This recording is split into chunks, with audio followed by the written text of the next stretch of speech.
Today we're talking about the 5 things that happen once an INFJ finally accepts their mind-blowing nature. INFJs have a really hard time accepting themselves, and it's not because there's something wrong with us. It is because we've experienced so much backlash. We've experienced so many people and situations telling us that there's something wrong with us. And it isn't even that people want to tell us those things. It's just that as children in particular, we're so good at reading other people, so we pick up really easily when people have a different understanding of how things should be than how we would want them to be.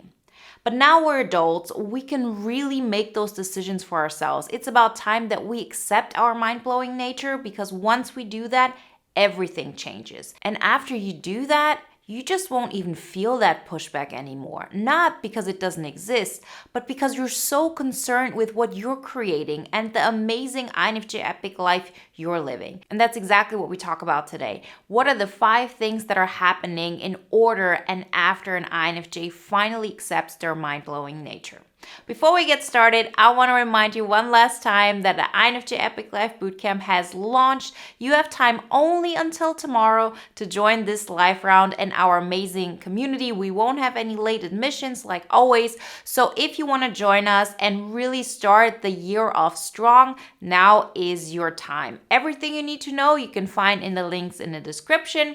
And if you have any other questions, write us at info@wenzes.com. The first thing that happens once an INFJ finally accepts their mind-blowing nature is pain.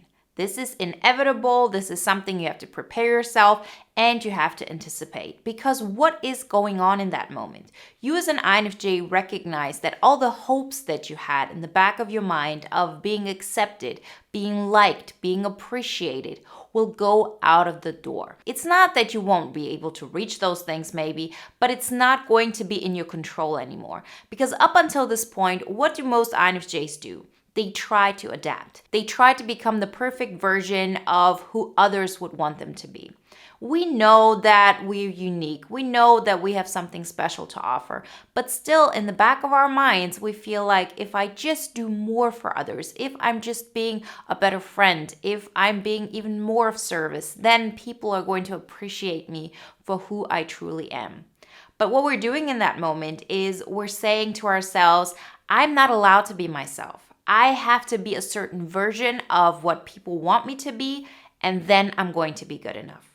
Once you really get to a place where you recognize, I'm just not going to get that validation. There's nothing I can do that will make me good enough for certain people. And this is something that we just have to accept, and it is very, very painful. Because this entire dynamic is based on us having experienced this as children.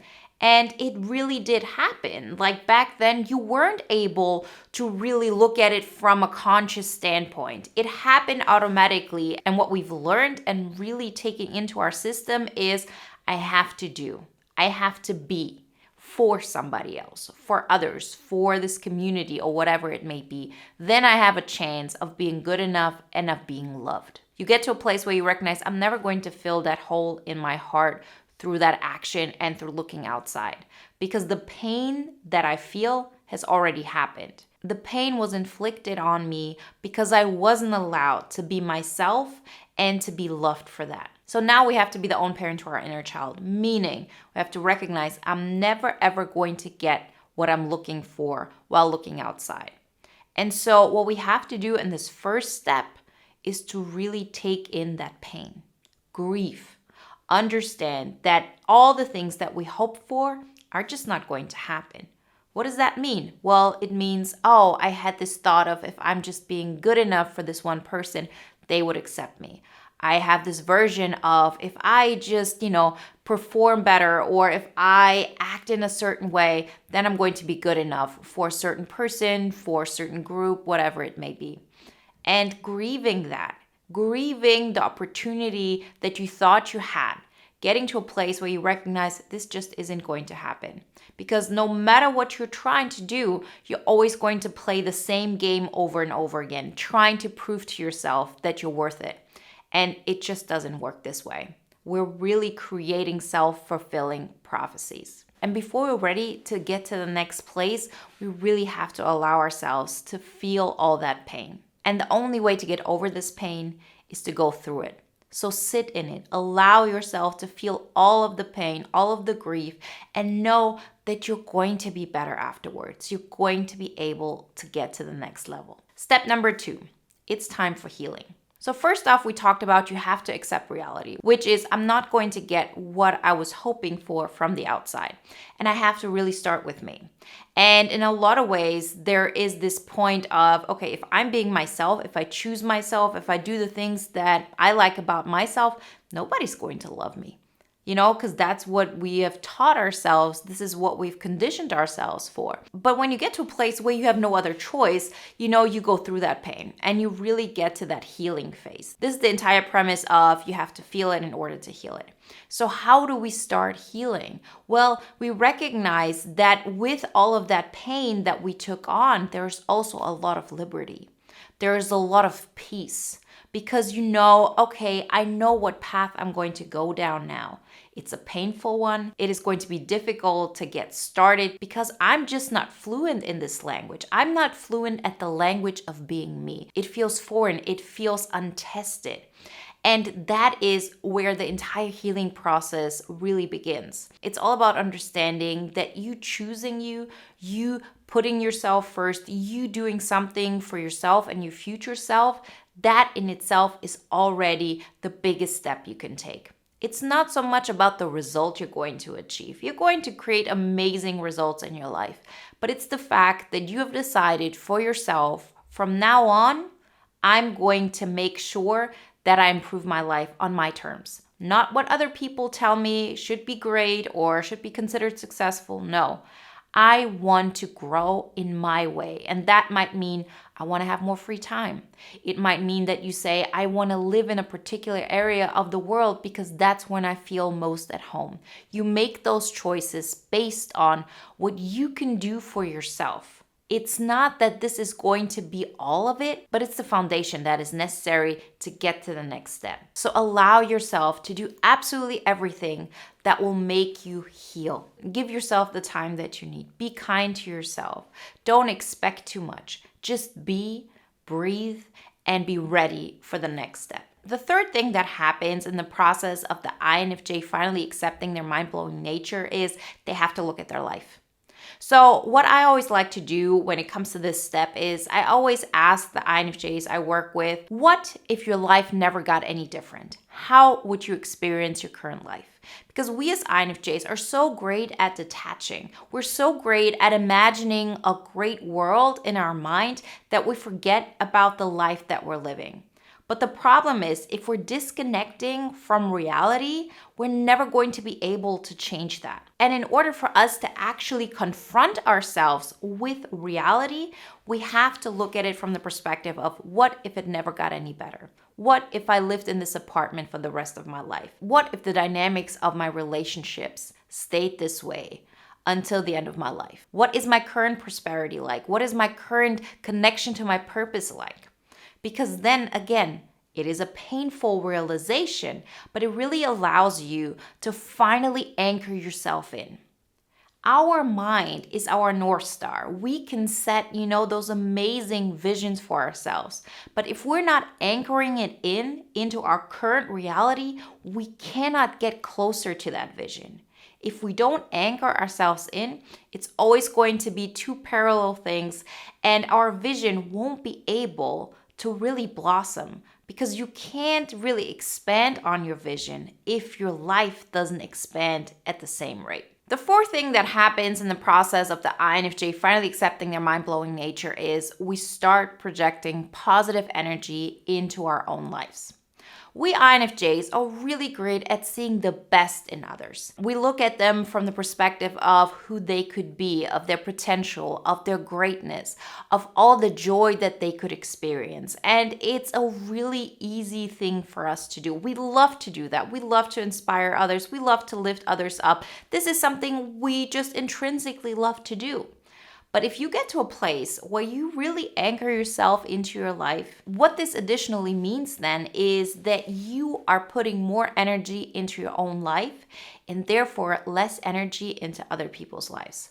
I know this is a step that seems very foreign for a lot of INFJs. This was probably one of those areas and steps that were the weirdest for me and the hardest because I didn't think that was right. I always felt so connected to the people around me, so being less connected to them felt like I was doing something wrong. But what I recognized afterwards is that this connection that I had to the people around me was in so many ways based on a codependent relationship, that I was putting too much energy onto them and not enough on me. And the moment you actually are putting more energy into your own life, you automatically are forcing yourself to project that positivity that you always projected completely to the outside, also onto your life. And you see through that maybe for the first time ever, you start to appreciate your own life for what it is right now and what you have made it to be. So you might not like your living situation, but then you actually start looking at it from the perspective of, I'm so grateful to me and I'm so proud that I was able to create this life for myself. There's so many situations that could have been worse. There's so many people who wish they would have been in the position that I am. And it's not just a matter of luck or what I was born into. There's also so much that is based on your energy and what you have made happen and the life you've created for yourself. Because if we want to improve our lives from our perspective, we first have to start looking at things from a positive standpoint and from a positive standpoint of what you find positive. So maybe somebody looks at your life and says, oh, it's such a positive thing that you have this great corporate job. But deep down, that might go against your soul. Then this is not a positive aspect to look at. You can look at it from the perspective of, oh, I'm so grateful I was able to improve my life while doing this job that isn't necessarily 100% who I am or who I want to be. And now I'm ready for the next step, which is going to make me feel even more like myself. So without you even knowing that it's happening, just by you putting more focus onto your life, you're also using all that positive energy that you used to put onto others in maybe an unhealthy way or to an extent that was too codependent.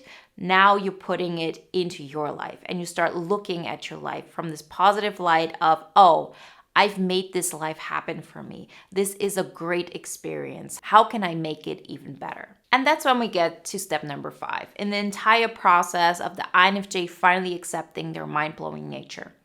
The INFJ really starts taking action in making the reality get closer and closer to their vision. So often we feel like we can escape our life, we can escape our being, our reality by focusing on others. But when the INFJ finally accepts their mind-blowing nature, there is no other place they want to be. They want to be with themselves. And when you're in this space, you see how much of your energy that you used to put onto other people, onto other spaces, into directions that just drained you is now left over. And you feel this urge to actually use it for something. And this is when the INFJ finally starts taking steps. This is the time for you to define the areas that are important to you. So what we've done in bootcamp, for example, we have really defined the 5 areas that make the most sense for INFJs. As in, let's put those categories in place because it's a language that helps us to define what areas we want to improve, how we want to improve them, in what capacity, and in what pace. Because you have to look at it like this. Sometimes we really don't know what we want to do or what is going to make us feel good. But if we really ask ourselves, okay, do you want to improve your physical energy? Why do you want to improve your physical energy? I want to have more physical energy so I can actually make my dreams come true. And I need that energy. How am I going to get it? What do I want to improve in my relationships? And I'm going to take action towards it. I'm going to have this uncomfortable conversation with, my sibling. I'm going to start going to lunch with friends. I'm going to start dating and I'm going to take it on really proactively. I'm going to work on my prosperity and apply for that new job. I'm going to start sharing my gifts with the world. I'm going to prioritize the things that actually move my life towards the direction that I want. The more the INFJ accepts their mind-blowing nature, the less they have another choice but to want to grow, because it is in our nature to grow as human beings. And when we are really focused on our world and on our lives, first and foremost, because this is where we create the energy that is overflowing that we can then share with others, we have no other choice but to want to grow and make our life happen. And then you see the biggest progresses INFJs are experiencing in life, because there's so much energy that is wasted because of the fear of accepting oneself, because of the consequences of what we're giving up. But once you've already done that, you have nothing to lose. You've already won in life, and everything else becomes just the cherry on top. Remember, if you want to join our amazing community of INFJs who are doing exactly that, then join this INFJ Epic Life Bootcamp round. We start tomorrow. That's when we have our first live call, so February 3rd. So you have time until then to join. We won't have any late admissions like always. If you have any other questions, write us at info@wenzes.com and join the bootcamp now through the link in the description. And if you want to watch another video now that is in alignment with today's topic, then watch the video you see on the screen right now. I'll see you in the next one, guys. Bye.